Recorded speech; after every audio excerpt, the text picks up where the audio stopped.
Vande Mataram radio Hindustan. RJ Rajni लेकर आई आपके लिए रेडियो कहानी मातृशक्ति।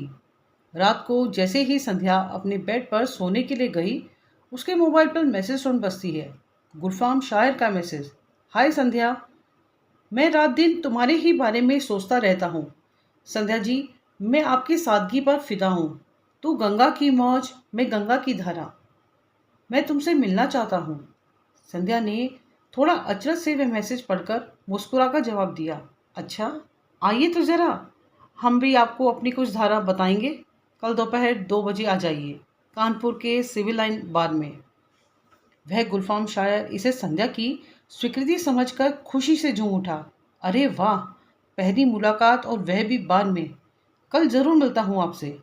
आप तो बहुत ही फ्रैंक हो डियर। अभी कल ही की तो बात थी जब एडवोकेट संध्या अपने कोर्ट के काम से निपटने के बाद फ्री होकर मोबाइल देख रही थी कि उसे एक फ्रेंड रिक्वेस्ट का नोटिफिकेशन दिखता है, किसी गुलफाम शायर का। संध्या को शेर व शायरियाँ बहुत पसंद थी, लिहाजा उसने गुलफाम शायर की प्रोफाइल चेक की। वह लखनऊ से था।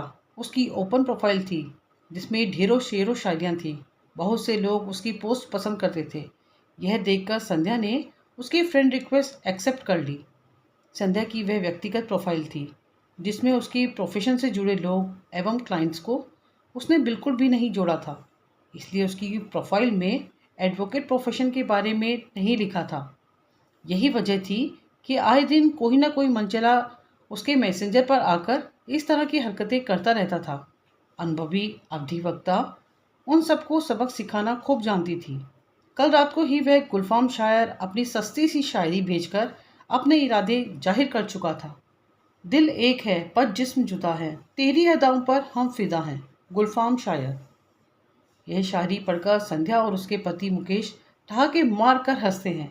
मुकेश जी को यकीन था कि संध्या उसे उचित समय आने पर सबक जरूर सिखाएगी।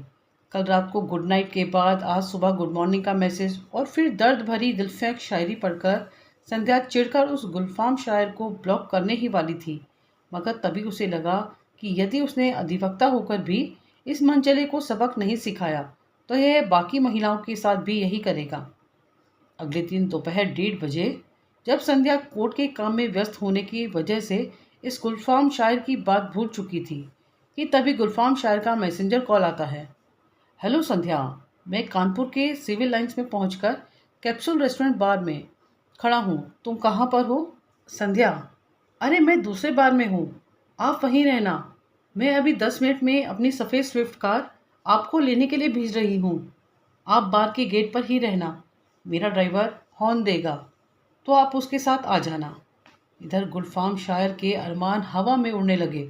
सोचने लगा, बड़ी मोटी मछली हाथ लगी है, 2 साल तो मज़े में गुजर ही जाएंगे।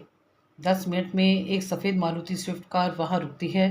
ड्राइवर के हॉर्न देते ही गुलफाम शायर खुशी से कार की पिछली सीट पर बैठ जाता है और संशय दूर करने के लिए ड्राइवर से पूछता है, मैडम कहाँ हैं? ड्राइवर, जी वह बार में है, आपका इंतज़ार कर रही हैं। 10 मिनट बाद वह ड्राइवर उस गुलफाम शायर को लेकर एक जगह कार पार्क करता है जहां उसे काला कोट पहने एडवोकेट संध्या एवं 2 कांस्टेबल सामने नजर आते हैं। यह देखकर गुलफाम शायर घबराहट में कहता है, संध्या जी, आपने तो मुझे किसी बार में मिलने को कहा था और धाराओं की बात कर रही थी। इस पर हवलदार तुकाराम ने कहा, बिल्कुल सही कहा आपने। आप इस वक्त कानपुर अधिवक्ता एसोसिएशन बार में ही तो हैं और इतनी धाराएं लगेंगी, जिंदगी भर जेल में ही सड़ जाओगे। किसी वकील का इंतजाम कर लीजिए। इन्होंने आप पर छेड़खानी एवं अश्लील बातें करने के जुर्म में आप पर भारतीय दंड संहिता आईपीसी की धारा 354A धारा 354D लगाई है। संध्या बहन, मुझे माफ़ कर दो। मैं नहीं जानता था कि आप वकील हैं। मैं आगे से यह गलती दोबारा नहीं करूँगा। मैं आपको अपनी बहन मानता हूँ। अरे बहन नहीं, आज से आप मेरी माँ हैं।